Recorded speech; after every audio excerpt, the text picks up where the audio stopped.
Très chers téléspectateurs, grande est notre joie et au monde Nabino est belé de voir Tandweke Nabino pour Rolanda. L'émission Nabino 2 milliards de chrétiens. Oui, que 2 milliards de chrétiens, l'émission de Tombo, la Rakombo à Christ et Mataï, Matalikolo. Toujours que étendre le royaume n'est pas extrémité à monde. 2 milliards de chrétiens, ils ont donc une mission Nabino. Où Christ a se retrouvé, Christ a se communiqué Nabino à travers magazine Nabino, émission Nabino 2 milliards de chrétiens. 2 milliards de chrétiens pour nous étendre champ d'évangélisation, tout Tchelabino et rubrique où ils allaient, où ils allaient toujours nous accompagner 2 milliards de chrétiens pour nous permettre évangélisation, comme Yesu Kende et Kende Likolo et s'étendre. Rendez-vous avec le Seigneur, rubrique Oyoyo, to Pesarabino, adresse, il y a l'église locale, programme avec l'église locale, date, séminaire, campagne d'évangélisation, concert. En réalité, il y a vraiment un espace où il y a réservé pour l'actualité, information évangélique, info évangélique et info gospel. Je vous prie d'abord de suivre notre rubrique, les rendez-vous avec le Seigneur, et on se retrouve tout juste après.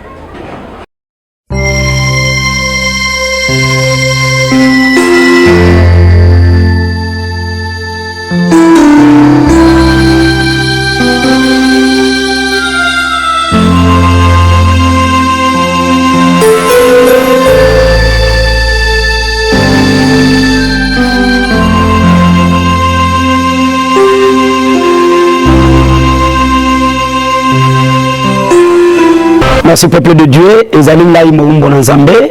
l'ambassadeur de la parole de Dieu, et Nazali, visionnaire, il y a Église, ambassade de l'Éternel, et vision Nabiso Ezali, et de chercher les armes perdues pour les faire entrer dans le royaume du ciel. Alors peuple de Dieu, Tokoluka, Brebin Dengenin, Bokomona kuna na Esaïe 34:16 kolo azoluka batoyo baza égaré bato baza malade bato balembi poete to na bango epai na Nzambe alors to koluka bino ezakaka na nzela ya losambo donc église na bino yango ambassade de l'Éternel na commune ya Ngaliema na quartier Mamayemo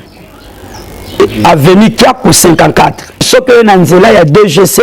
bakokitio na deuxième antenne, arrêt antenne deuxième nango, au kati sanangambo troisième parcelle, et si ka venu kia kusena 4 ezali, au côté au komona église na yope, église na biso ambassade de l'Éternel. Au uta ce qui l'itendel, aux huit kaka pompage, au komina pompage, au koki komata même makolo parce qu'ils a pembeni. Mbala moko au kokoma na arrêt antenne, et pas na yo mutouti pompage, ils a premier antenne. Au kitiwana au kati c'est toujours nangam au komona église na biso église na bino ambassade de l'Éternel programme na biso ezami boyoyo mutolandi biso lelo yo banda kolanda biso tangu nyos et tozalaka na lundi ya prière otobondelaka pona famille ezali 16h30 à 19h wana ezali lundi tozali na jour mususu ya mercredi otosambelaka tosanganaka église mobimba otobengi bino boya ezali jour ya enseignement ezali mercredi otoyaka kozwa connaissance tozali na jour ya jeudi ezali jour ya consultation prophétique parce que ezali église ya molimo wana ezali de 9h à 15h donc soki ngongeleki moye ezali susu te tozali na vendredi oyo tozali na prière na biso ya délivrance nyangonga toujours ya 16h30 tozalaka na prière na biso ya délivrance mokola samedi kozanga te ozolanda ngo za na Braza ozolanda ngo za wapi na Congo par-ci par-là na monde et yo mutoliwe za musika na bondela ka meme na nzela téléphone et nzambe na ngasalaka de toya va samedi à partir de 10h30 13h30 nde tozali na prière na biso ya guérison to ya purification na bondela kaka pona batu ya maladie dimanche ndenge bible lobi ezali mokolo ya bopemi et tozali na culte action de grâce louange, paix, adoration. Na tobandaka kilte na biso na 9h. Numéro nanga ezali plus 243 82 440 48 41. Plus 243 82 440 48 41. Ezali pe numéro ya WhatsApp. oza libanda ya mboko oza wapi bien aimé benganga toko solola nzamba koyanela yo. Voilà tozongi na 2 milliards de chrétiens tozo kota siko na kati ba chambre ba 2 milliards de chrétiens pour te découvrir nini o nkolo atie azana besoin de découvrir boye ba pour la édification ya ba âme na bino ba âme na biso ba âme na bino to so Holanda biso pesa confiance na 2 milliards de chrétiens lelo to na ce mouvement makasi ils a vraiment bo message déjà na ye en tout cas à un certain moment donc article pena permanent na biso aza vraiment na biso ndenge bo sengaki parce que bobaki de temps en temps ça ne sert à rien à banobuya zala na biso to yambi pona bino l'ambassadeur de l'Éternel le pasteur Daniel Todi Bechassa pasteur visionnaire et église ambassade de l'Éternel yeto yambi sous de nouveau poto solola à communiquer encore message où le Seigneur a tiré en quatre mutemane à monique non il faut à communiquer on a bino l'homme de Dieu Mbote papa journaliste boni santé boni etonga na ngolu kaka ya nzambe ndenge tozoloba tomona lisusu ngana ilelo parce que mikolo le kakebele soki tokutana ezali grâce ya Jésus Christ Nazareth nde to zali malamu pe etonga ezali malamu kaka na ngolu na ye parce que azali la bomoi. L'homme de Dieu tu ambi lisusu na ngina bisaba téléspectateur que lelo tu ambi l'ambassadeur de l'Éternel l'homme de Dieu, le pasteur Daniel Todi Bechassa, thème toujours que le Lilo, toujours développer Lilo, et Zali, chantre de l'Éternel, beaucoup n'hériteront pas le royaume des cieux. Moyen Binakolo et Belé, Bako, Yingela, Bokonzanzambete. L'homme de Dieu, baptême tant sur la place publique, baptême na toujours toujours à moins pessi matin toujours un thème mais lelo oye na thème oyo mais pourquoi choix thème o. Merci papa journaliste na zaneli keke bandeko oyo ba zolanda biso lelo e bana na nzambe nyonso bako zala décider likolo ya thème oyo e thème eutake epai na ngai te papa journaliste e nazali mosali ya Jésus Christ Nazareth e nzambe oyo azomona biso nyonso na ngai na yo pe azolobela ngai yende apesi ngai thème oyo kelobi mingi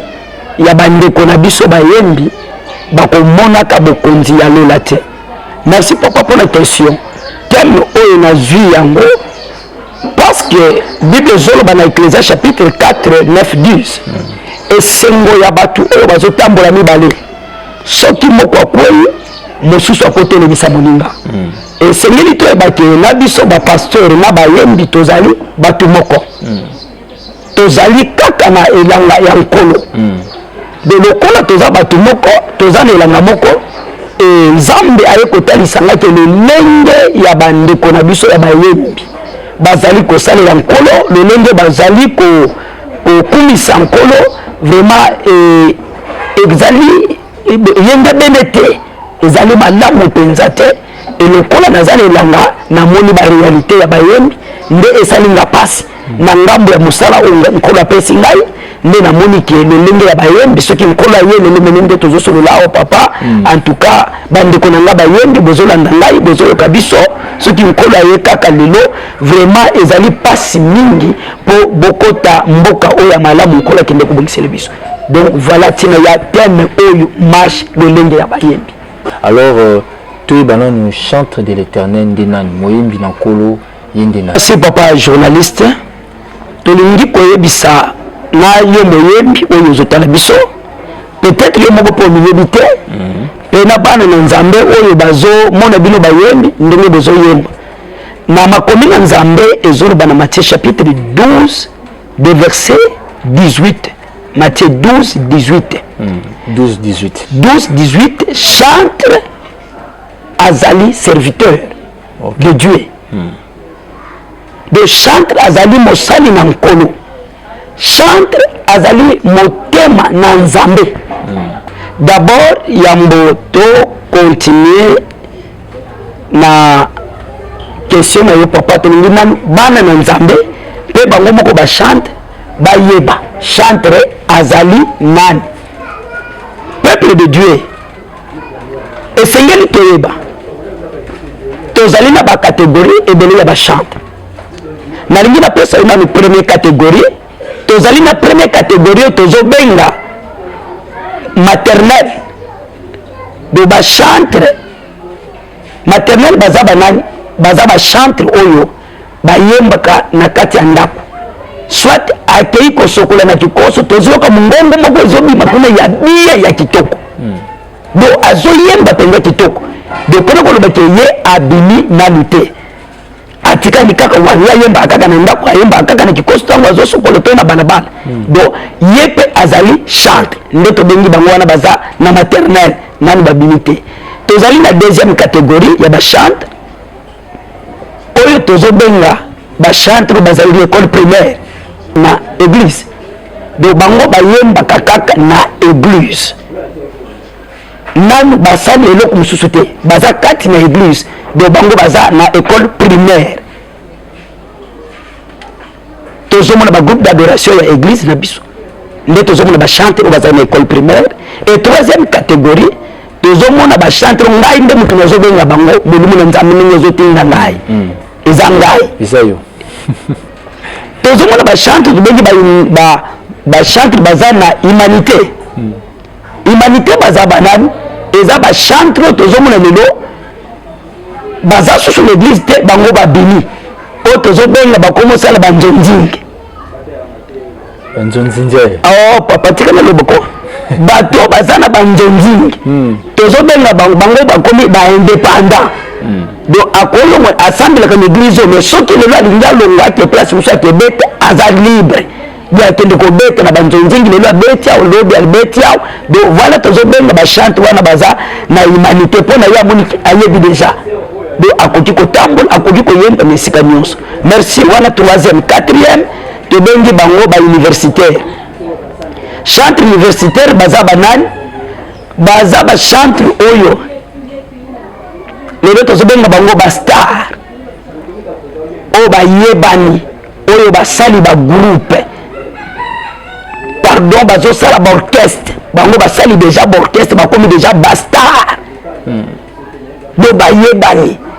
aza na ntina te aya kobeta na balabala to obengisa te ye azobeta na baniveau ya likolo nde tozobenga bango bauniversitaire. Donc bango nyonso wana baza bachantre. Mais parmi tous les quatre catégories ya bachantre oyo nzambe aza na posa chantre moko. Donc parmi les quatre bango nyonso bazoyemba na nzambe aza na posa moko. Prenez par exemple Actes des Apôtres 13 à 22. Nzamba lobini, j'ai trouvé David l'homme selon mon cœur. Tous exemple,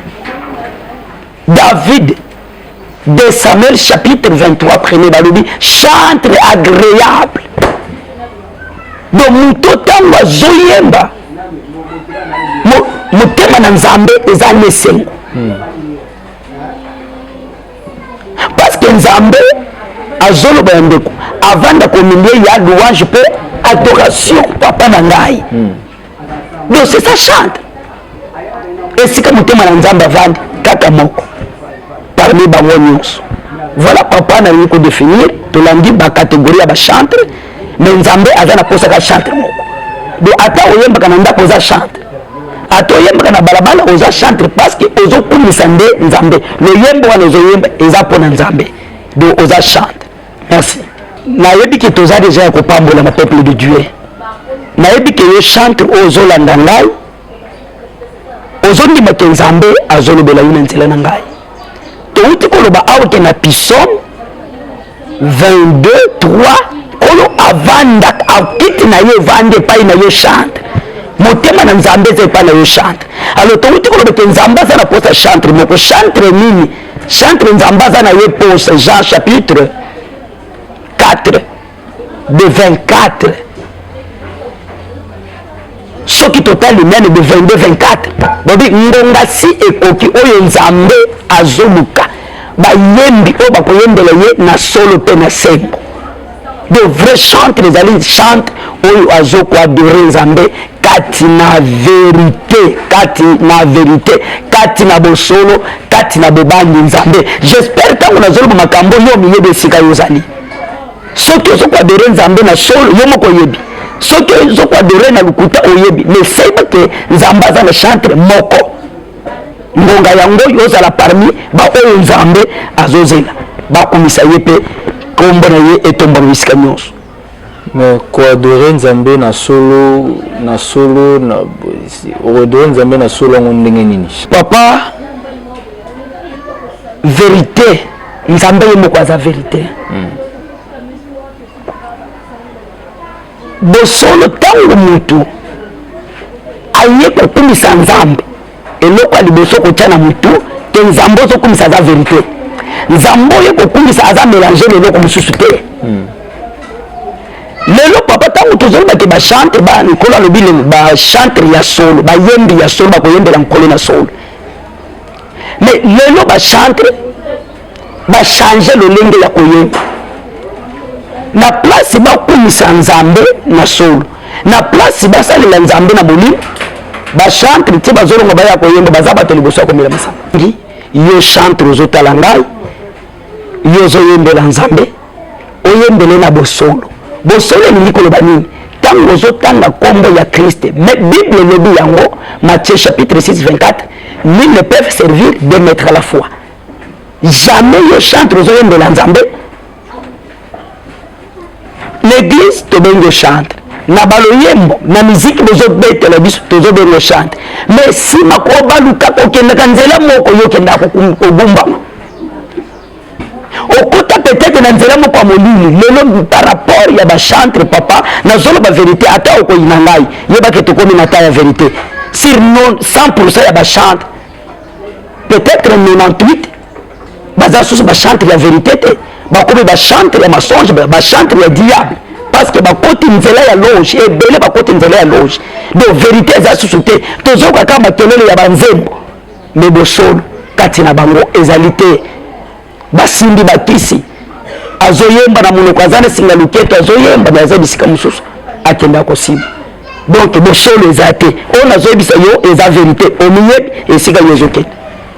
Voilà bosolo papa nzambe atikali moko, Christ aza moko. Ntango tozoyembela ye toyembele kaka ye moko, tokosangisa ye leloko mosusu te. De yango tozobaki bachante bozala basolo te, bozokosa bana na nzambe parce que bozokende kosimba bonganga, bozokende kokonsulte bisika ebele mpona kokosa bana na nzambe. Voilà un chantre de l'Éternel aza moto oyo azokokumisa nzambe na bosolo na molimo mpe na bosolo. Donc bosolo wana na molimo wana yango nde chante de l'Éternel. Oui oyo nzambe aza na bango posa. Mais sikoyo tokota obi awa chante de l'Éternel, beaucoup n'hériteront pas le royaume des cieux. Ebele bakoyingela bokonzi ya nzambe te, c'est trop fort. Comment koyebaka ebele bakoyingela bokonzi ya nzambe te? Nini yango oyo oremarke oconstat nini osali oyo ozokoamene kosala déclaration oyo na public oyo kebele bakoko hérité bokonzi ya nzambe te? Merci papa journaliste. Nayebi ke peuple de Dieu ezolanda biso ya liboso Bible kaka oyo ememi biso awa nde yango ezoteya biso papa journaliste. Romains chapitre 1er 25 kuna Bible ezoloba bachange vérité na mensonge otouti kolobela awa, bachange vérité na mensonge. Na place ba adorer nzambe yo chantre, na place ba adorer nzambe, mais obandi ko adorer biloko oyo nzambe asala ya mokili. Na place okumisa nzambe chantre okomi okumisa mokili. Tozomona papa ba chantre oui mabeza te clip, mais na clip chantre papa eloko liboso azopresente bana na nzambe mutuka oyo aza nango wana. Et c'est ça le message, parce que chantre azali évangéliste papa na ngai nde tozoloba eza mosala monene azo présenter mutuka chantre là azo présenter lamba mais clip faisait quand même kitoko benda pe batu parce que par exemple comme misuté la ça la clip te ndemona faisait la tout comme le monde numérique monde mati likolo la clip faisait la propre à niveau likolo et on toujours ça ndemona la chante ba ça bon merci papa journaliste nabi que monde mati basali monde ya mibale limbisala papa na ngai parce que mituleza yo nga mutadiyan ba monde comme mibale monde za kaka moko nzambe ya kelango monde matite mais batu ba matisi connaissance ya dia parce que quand na clip bino bosala biso tozalaka na pose ya clip te chantre posa biso tozalaka nde message na Samuel chapitre 16 14 23 bible zotalisa biso kuna Saul molimo mabe nzambe atindile molimo mabe aza soso na kimia te me basali ne bakebise mokonzi tolili tokendekolukido mutu moko aya pembeni na yo ntango abanda kobeta koyemba yo kozotuni papa bakei kozwa david ntango ka david azoyemba azobeta miziki molimo yango moko esizala nini ekini ekeni babenga nango teke bima mais à travers kaka koyemba o david abanda koyemba mpe kobeta miziki wana nde esprit mabe ezobima na saul azwi kimi loyembi fe bikisa bato papa journaliste loyembi komi mutu na sentiment te totika makambo ya mokili wana te bato ifo babika na ntango ya kala bayembi na biso bapapa na biso baleka babanda koyemba ka mutu azoyemba aza atali kaka boye ayoki kotala te na ayoki loyembi mutu azalaki malade esi mutu atelemi abiki mais lelo bato bazobika te pourquoi bazopresentele biso mituko bazopresentele biso baveste pa na ntango ya kala bato babandaki kobika tozalaki bana mike bapapa na biso wana bayembi wana ya kala soki bazoyemba donc meme mutu azoboya masumu kaka na nzela ya loyembo akutani na paster te nde tolobaka papa moyembi talanga bien est ce que okokima te vanda na luwana nzambe alingi yo banda koyemba obikisi bato kombe obikisi kombe kokosa te batémoignage lokute te bato babanda obika na ntango ya kala mais lelo bato bazobika te lelo bato bakomi na place bato bayemba bakumisa nzambe bato bakomi ya sentiment ekomi na batelevizio bagriffe ya baveste ya basapato koyemba lelo ekomi ya concurrence papa bazoyemba susu te koyemba ekomi mutu na mutu na place naza na mawa mingi nzambe apambola bino papa journaliste parce que makambo aboye nde bana na nzambe yango nde bazoluka ntango tozali awa ifo bana na nzambe balongwa na ignorance tolanda baloyembo papa oyebi ke bino bayembi boyeli biso babare na église kaka bino bayembi boyeli biso meme na botel na église eza pasi mingi papa ozotala baloyembo bazoyemba lelo ozomona moto ke asali loyembo mpo na gloire ya nzambe te mais asali loyembo mpo ya yebana bato babika te mais asali loyembo mpo ye moko abika tala loyembo ya lelo clip te tobeyi te mesala clip mpe ekokana mpe na message te na message oyo mwana na nzambe atali clip na loyembo na yo amisetura alobi esika na ngai yango oyo tala bana na nzambe bokeba oza awa kaka na loyembo tozalaka na esengo ntango bino boyembaka mais eloko nazokebisa bana na nzambe eloko nazoloba papa journaliste tolobaki bayembi ya solo ezalaka na molimo mais lelo tozomona bayembi Ephésiens chapitre 5 18 à 19 na place batondisama na molimo mosantu bayembi lelo bango bakomi kotondisama na masanga bakomi na bango kolangwa masanga donc ozomona ye na église papa ozomona banzinzu azobaluka wana azoningana te eza yesusu te aza te masanga nde eza wana masanga nde ezoyemba botango masanga ezoyemba papa bible ezoloba na apocalypse chapitre 18 à 3 balobi mwasi wana ya ndumba melisi bikolo nyonso lotoko na ye ya kindumba lelo bayembi bakoma bato lotoko yo te meme yo pe soki oboyi lotoko kasi wiski omelaka te papa soki wiski te eza lesika okendaka komela biere yomelaka oyebi yango amelisi bato lotoko ya kindumba bolelo ntango bayembi bakomi komela kolango papa bayembi ya lelo koloba teke na ye kojuge yo nga naza moto ya molimo ajujaka nyonso eza tali ya verité kindumba epai bayembi tozomona awa kasi baza bastar te bango kaka bayembi bato ya kindumba lelo ake na quartier ake na église oyo bisika nyonso yalekaka bafiancé ya kotanga te papa bayembi kaka meme bayembi wana tozomona ndenge bible euti oloba na Romains chapitre 1:25 babi bachange vérité na masolo bana lukuta moko bayembi naye kokritike yo te naye kolongolo na nzela ya mabe baza bato ya masonge et surtout bayembi oyo tozomona awo ya tobengi bango ya primaire oyo toza na bango na église bakobetisa yo motu te toza na bango awo bokotala na séminaire bokobanda 15h30 benga moyembi papa nakomi naza deja pembeni awo azoya kobima wana 17h star aye donc aye koyembela nzambe te aye bato bamona ye parce que babanda ye kozela ye de nzambe azozela star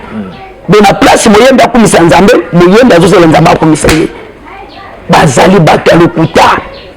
bayembi oyo bameli diamba ndenge ozomona bango wana tikana vérité eza tali ya vérité papa bible ezoloba na Jean chapitre 7 à 8 mutu oyo azoya mutu azomitombola ye moko azoluka lokumu ya mutu atindi ete me lokumu ya ye moko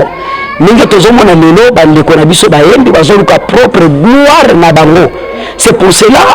okomona na mukanda Matthieu chapitre 4 verset 8 et 9 comment diable akendaki liboso na Yesu Masiya akolobaki fukamelanga so fukamelinga na kopesa yo nyonso eza na se na moi et bien aimé ye azalaki nzambe nayebaki ke diable alongaki te mais lelo lokola diable ayebi ke yo moyembi oza wana po totombola Kriste yango aye epai na yo na place yo tombola Kriste lelo tozomona bayembi bakomi kogumbamela diable kogumbamela diable eza lolenge nini nde tolobaki peuple de Dieu yo ozolandanga moyembi tolobaki liboso soki olandaki biso na Apocalypse chapitre 3 18:3 ke mwasi wana amelisaki lotoko bikolo nyonso lotoko ya kindumba aza ndumba mpe azalaki na mbongo de yango ozomona lelo bayembi bakomi kokurir meme derrière l'argent kogumbamela diable mpo bazwa mbongo kogumbamela diable mpo bazwa succès de c'est ça lelo koyemba ya lelo eza mpona gloire na nzambe te j'espère nazoloba vérité j'espère yo moyembi ezolanda ngai ke nzambe nde aye kovisite ye pardon ozogumbamela bikeko ozoluka lokumu na yo moko me ya nzambe oyo apesi yo mongongo te pema te voilà gloire lelo bayembi bazoluka mais l'homme de Dieu musala yango eza musala ya nzambe te sikoki nogumbela susu Satan gogumbela susu Satan eza possible non merci papa journaliste eza possible te nde touti koloba ye aza mosali na nzambe 1 Corinthiens chapitre 15:58 nzambe alobi nasalisaka mutu musala ya ofele te et nzambe alobi azali ingrat te mpo abosana bolamu mpe baevre ozosala mpo na gloire ya nzambe alobi akofuta yo akofuta meme koleka mais lelo bayembi to bakomi presse papa bakomi presse kolanda nsima ya mbongo ndeko na ngai naye kolongola yo kati na libulu yo moyembi ozolanda ngai naye kolongola na libulu kolanda gloire ya satana te papa ebela bayembi bazokegumbanela bato ya mbongo bazobinela bango papa journaliste moyembi na nkolo bayembi na nkolo azoyembela moto mokili bapesa ye mpe mbongo awe papa journaliste eza vérité akati makinu abini po basombela mutuka basombela ye ndako comme si nzambe yango aza pauvre mais moyen engagé de utolo partisan ya nzambe yoza riche combien yoza riche kobimela susu te koyembela susu batu te twana posa nde toyembela nkolo omona te meme banzembo etongi na mabanga papa journaliste omona te banzembo etongi na mabanga baintel soki otali mpe bato yango mais l'homme de Dieu mabanga eza mabe eza reconnaissance non reconnaître quand même bien fait mutu bwa salinga eza mpe mabe te nabwaka dadi na biso nabwaka mama pasteur nabwaka eza reconnaissance te mais merci papa journaliste, c'est bien. La Bible le dit Colossiens 3:15, soyez reconnaissants. Oui, reconnaissance c'est le monsieur Zayantambé. Première reconnaissance. Parce que Nzamba le dit les 48, 9 filles moyennes de Zolandanga, qu'on a dit akabola kalokumu na yena motote. OK. Atika kate to pesa lokumu na banzamba bikeko oyo zo bomamela. Oyo zo tombola. Asalaki déjà makambo ya bien pona yo ti bato bayebaki eza diable te moyembi ti bato bayebi lelo eza diable te eza mokili te nzambe wana oyo atindinga lelo nazomba bayebi te monde mobimba mokolanda biso esika baye papa soki oza moyembi bengana na ndeko moko moyembi aza wana kota oza na ndeko na yo signale ya kota alandake nzambe aye kovisite yo tolongwa na propre gloire papa bayembi ezosalanga pasi awebi ke tozobenga bango bayembi lelo bango na kati na monde baza so bayembi te bakoma kobenga bango bamaestro oui bakoma bamaestro bien papa na ngai chantre de l'éternel akomi maestro ntango akomi maestro anani kasi maestro aza aventurier maestro aza escroc donc tozomona bajare ya banyarkos maestro baza bavoleur baventurier nzamba pambola yo moyembi j'espère à partir de nos décisions bakobengo su maestro te yo oyo za vrai chantre ya Christ boya kombo wana Bible ndenge ezoloba na 1 Corinthiens chapitre 6 à 9 10 kuna Bible ezoloba bato oyo bamelaka masanga bandumba bato bafukamelaka bikeko bato oyo batambolaka na basi to mibale ya bato bakokota bokonzi ya lola te nde esika bachantre na biso mpe ya lelo oyo bazokumisa nzambe baza parmi na misala wana base retrouve nde yango nazoloba te bango bakokota te omoni ntango nazoba likambo ya chambre papa nazobeta lisolo ya moto oyo moto ozolanda ngai tokendaka matanga moko papa moko akufa tovandi na matanga kaka esika biso tovandi bazobenga bachantre bakeyemba oyebi ke chantre moko aleka kaka esika biso tozalaka diambe ekwei na se diamba papa journée kasi tozoloba vérité ezalaka na posa témoin te diamba ekwei ngai namona diamba ndeko mpo azala pembeni yebisi mama omoni diamba tomoni ale moninga nazalaka na nsima alokoti yango aleki mpe na nzela ake yemba nsima mpe babenganaki ye po parceke makambo abandai koyemba wana na bango moko bacomprendre ke moto oyo azoyemba te diamba ezoyemba kati na ye nde bato boye nde bakokota lolo nde bato boye nzambe aza na bango besoin te ndeko moyembi nazolongolo na libulu tika biloko oyo oza ntina liboso na nzambe nde bato tolobi bakokota lola te okokota te ata bato balela yo wana oza na bafami ebele okokota na yo te quelque soit bato balingaka ozalaka mongongo ya kitoko okokota na yo te wana eza mongongo ya satana eza mongongo ya mwana na nzambe te parce omoya na bamate ya bamenace boye fomande eza mongongo ya diable tika papa menace te menace bato kasi vérité te kasi vérité komenace te toza na poste bango batikala bana na nzambe toza na poste lokumu ya yesu masiya emonisama kati na bayembi mais soki bakokota bokonzi ya likolo te sikoyo bakokende wapi merci papa journaliste ayembeli quand même kolo bazoyembela kolo banzembo makasi mosusu toyemba yango na bandako na biso sikoyo ozolobaki oyo bakokota bokonzi ya lola te sikoyo bakokende wapi nazomona comme si papa journaliste baquestion yango bozalaki mpe na bayembi comme si bayembi bazalaki tobikaka na bango toza na bango comme si bayebaki ke tokosala émission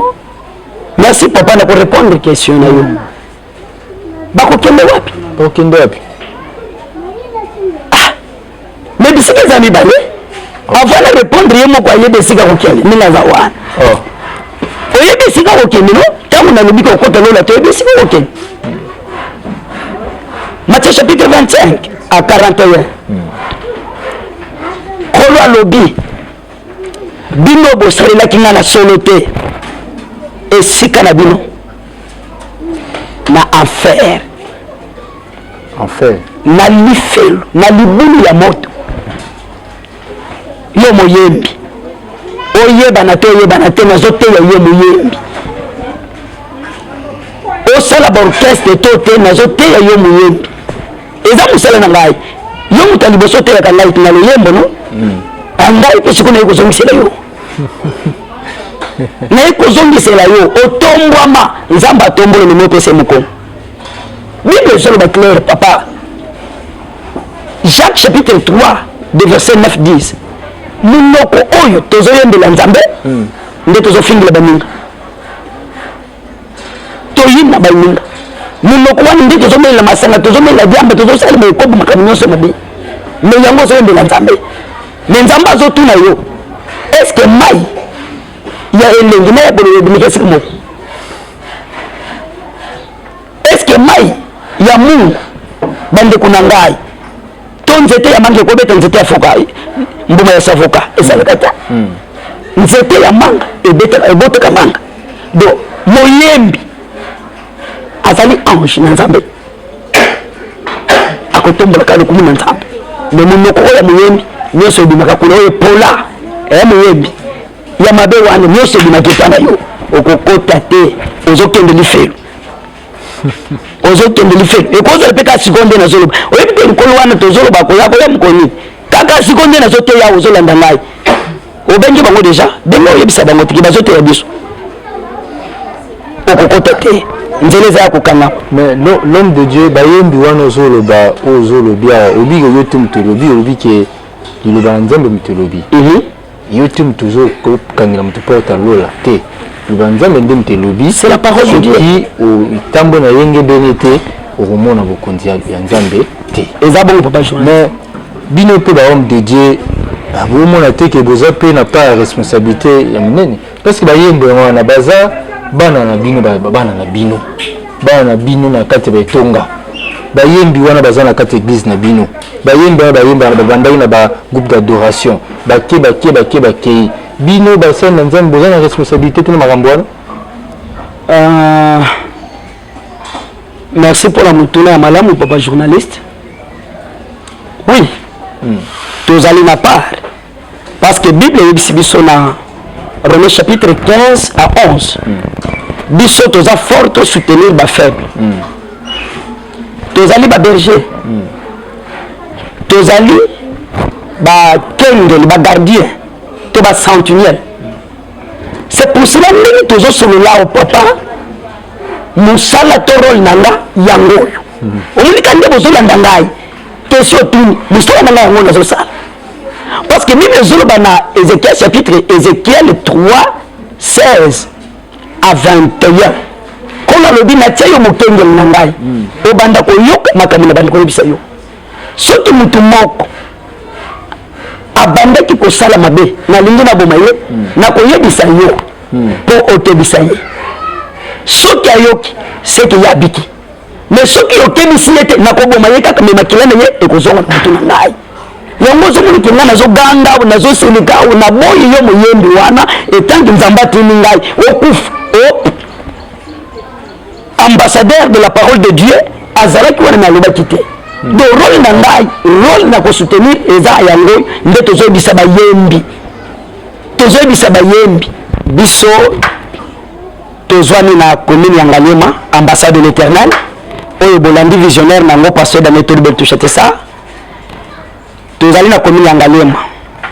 na quartier Mamayem na avenue Kiako nalobi bien yo moto kouta ezala chango outi kuna bamasina okomi gambela okozwa DGC okokita pompage na deuxième antenne donc okoma pompage te deuxième antenne eza wana bakokita yo na avenue Kiaku 54 nde sika église ya ambassade de l'Éternel ezwami yo moto kouta lutendele mbudi oyeti pompage omati eza pembeni ezali première antenne okokota na droite na yo na avenue Kiaku 54 wana sika église ambassade de l'Éternel ezali programme na biso ya semaine ezali lundi tobondelaka mpona bafamille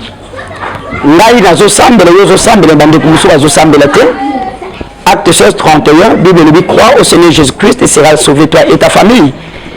Et des Chroniques 7, 14, 16. Moko kaka bondeli nzamba bikisa la nation. To bondelaka mpona bafamille pe mpona mboka na biso même pe mabota. Mercredi tozali na jour il y a enseignement diable abangaka mutu asambelaka mingi te bien aimé parce que ye moko diable asambelaka na bangaka mutu aza na connaissance yaka mpona jour il y a mercredi mpona enseignement. Et tozali na jeudi ya consultation prophétique et olotaka bandoto oyebaka te makambo ebele ezomarche te yaka koconsulte nzambe ya Daniel Toribel Touchate Sar mokolo ya jeudi de 9h à 15h. Vendredi tozali na culte na biso prière na biso ya combat car la Bible nous dit 1 Pierre 4:7 ne vaincrons pas la prière de yaka na mabota na yo yaka na bandeko na yo vendredi à partir de 16h30 19h tozalaka na prière ya combat pe ya délivrance. Et samedi oyo vraiment peuple de Dieu ezali ngonga malamu ebeti mpona yo ezali hôpital ya molimo de 9h juste à 13h30 toza na hôpital ya molimo mpona maladie nyonso. Raphaël le Dieu qui guérit toutes sortes de maladies nzambe apesi nga don de guérison babondela mpona yo bika te babondela maladie ezonga bien aimé nazobenga yo talanga bien nazobenga yo na vérité okobika awa obotaka te yaka nzambe azali abotisaka problème ya bamariage problème ya ba oza kitoko ozobala te d'étude ozodouble yaka eza maladie. Et voilà, toutes sortes de maladies. Loko nyonso ozosimba te na vie na yo yango wana eza maladi. Wana eza samedi de 9h à 13h30 nazozela yo okozala témoignage yo moko. Et dimanche tozali na kit d'adoration de 9h à 12h30. Yaka tokumisa nzambe na ambassade de l'Éternel. Numéro na nga ya contact. No contact. Yo lingi ozwa ngai oza na Afrique, oza na monde partout na Brazzaville. Ezali plus 243 82 440 48 41 plus 243 82 440 48 41 et plus 243 90 270 52 57 plus 243 90 270 52 57 wana numéro ya ambassadeur de la parole de Dieu. Ce que beninga okozwanga moko nakoyamba yo nakosunga yo et nzambe amimonisa. N'habite moi ba salutation moi mbote po to comme na suka. Baza telme belé balanda yo n'habite. Merci papa journaliste na ezanga kanango te. Na pesi na mbote na ba fidèle nyonso ya ambassade de l'Éternel bino bolandinga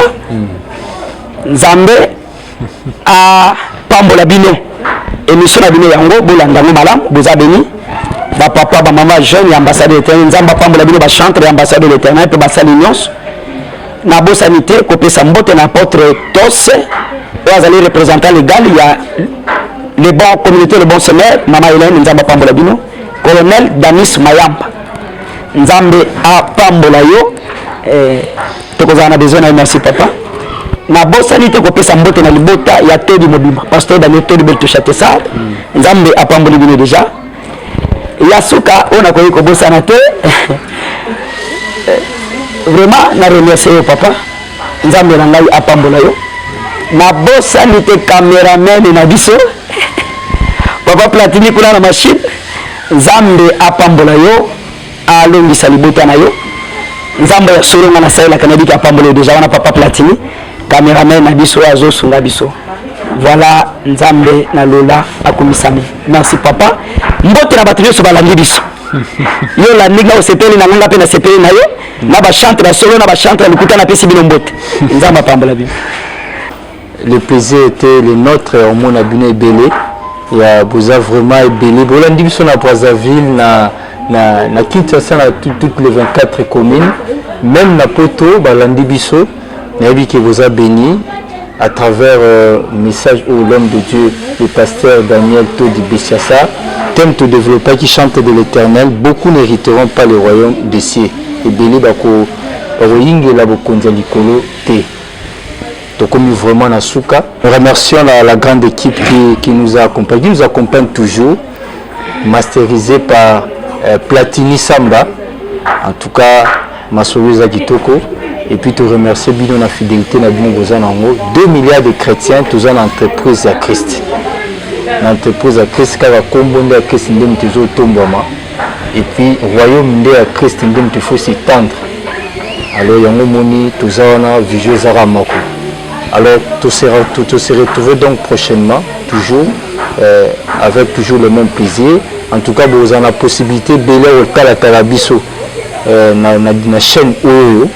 mais aussi dans notre chaîne YouTube 2 milliards de chrétiens TV. On se retrouve donc prochainement donc avec le même plaisir. Ciao.